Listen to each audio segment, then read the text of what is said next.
You may not have known this, but I was on American Ninja Warrior. I was sitting on the chair right next to everyone, watching them do it, wishing that I could. That's really why I'm wearing this bandana. But no, to be completely honest, I want to talk to you today about things that you can eat at a barbecue on the 4th of July, because it's a hard one to avoid. Almost everyone gets invited to some form of a 4th of July party and is tempted to at least eat those barbecued foods. But the cool thing is, and I'm going to explain in detail in this video, if you're cognizant and you're aware of what you're going to eat at that barbecue, you can actually walk out of that barbecue looking better and feeling better than if you hadn't have gone in the first place. I'm not saying you deliberately need to seek these foods out, but these are the foods that you can eat that'll keep you on the straight and narrow so you don't fall off the wagon. All right, first one I want to talk about is some grilled asparagus. No barbecue is truly complete without having some grilled asparagus, and the benefits of grilled asparagus come down to something known as asparagine. What asparagine is a powerful, powerful diuretic. And a lot of people might say, why do we want a diuretic? That doesn't make a lot of sense. Well, in addition to flushing out excess water, inflammation, and edema that can make you look better for a pool party, there's also some additional benefits too. Okay, when we look at asparagine and we look at a diuretic, we have a positive benefit of flushing metabolic waste. Whenever you're dieting, whenever you're consuming less food, and whenever you're burning fat and going through that oxidation, you have metabolic waste that compiles in your liver and compiles in your bloodstream and your kidneys. So if you can flush out the extra minerals and flush out the extra toxins, it's that much easier to get back on the train to feeling your best. Okay, then when it comes down to asparagus, there's also some other components that we want to look at. The next component of grilled asparagus that's powerful is something known as racemophorin. And what racemophorin is a powerful anti-inflammatory component. It does some pretty interesting things. It acts on what is known as the cyclooxygenase enzyme 1, COX1. Have you ever taken an aspirin before or an ibuprofen? Well, that works on the same cyclooxygenase enzyme 1. What that is it's something that reduces inflammation directly within the muscle and directly within the intestinal tract to start making it so you can recover better. Well, the benefit of getting that COX1 enzyme inhibition from asparagus rather than an NSAID like an aspirin or an ibuprofen, you're not going to get the stomach bleeding, but you're still going to get the recovery so that you can feel a heck of a lot better. And then there's another component of asparagus that's really cool too, and that's the fact that it has 114% of your daily value of vitamin K. Now I really sound like an all-American nerd talking about that. Vitamin K, though, does a lot of things. It helps calcium go to the right place in the body. Otherwise, calcium is floating through your bloodstream, calcifying arteries, and triggering anxiety and triggering a lot of stress. Yes, calcium is excitatory and it causes that. So vitamin K is required for vitamin D to dictate where the calcium actually goes, leaving more room for magnesium to do its job so that you can feel your best.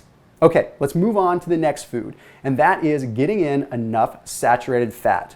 Okay, the first thing that comes to mind for most people that are going to a barbecue is going to be something like a fattier cut of meat, okay? Maybe it's a ribeye, maybe it's a chicken thigh instead of a chicken breast. First of all, it's more sustainable, but second of all, it contains the saturated fats that we need.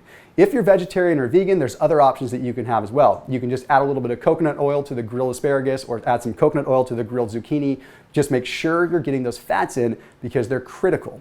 You see, 60% of our brain is made up of saturated fats. If we're not getting that, it's hard for our brain to really have the good development that it needs. But even cooler than that, the myelin sheath, which is the component that surrounds the outside of the nerve, is mainly comprised of saturated fats. Without that myelin sheath, your brain cannot send the signal to the appropriate part of the body.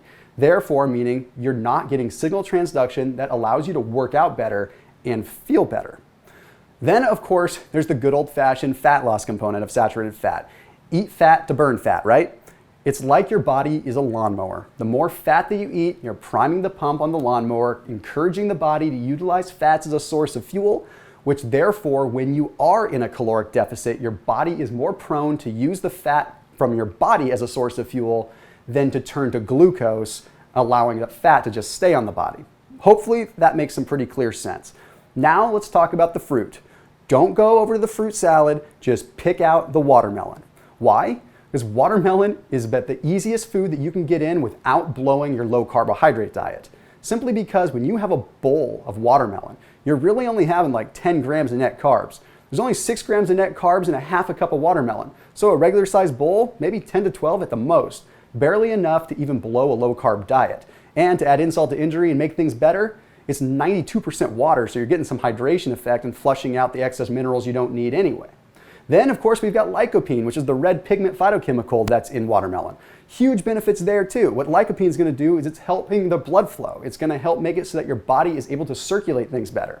In fact, there was even a study that looked at this. It looked at those that consumed lycopene, older men over the age of 45. Well, those that consumed lycopene had a 55% lower chance of having a stroke. Why is this relevant right now? Because no matter what your age is, first of all, it's important to be cognizant of that, but second of all, it indicates that you're going to have more blood flow and more cardiovascular health, which means better workouts, which means better nutrient delivery, which means a better physique and a better life all around. Okay, then we need to look at something called citrulline, and this is the truly epic part of watermelon. Citrulline not only reduces muscle soreness, but citrulline converts into something known as arginine.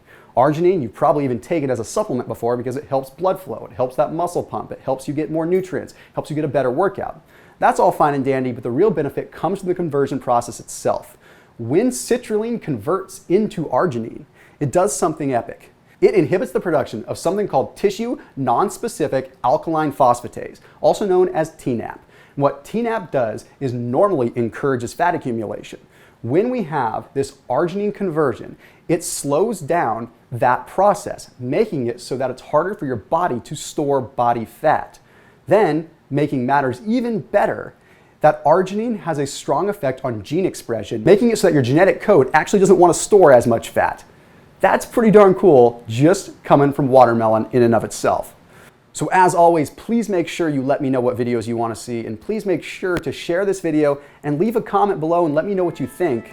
Also let me know other video ideas, and if you flat out have questions, post them. We always reply. We do the best that we can to take input from you to create the best content available on YouTube. So I will see you in the next video.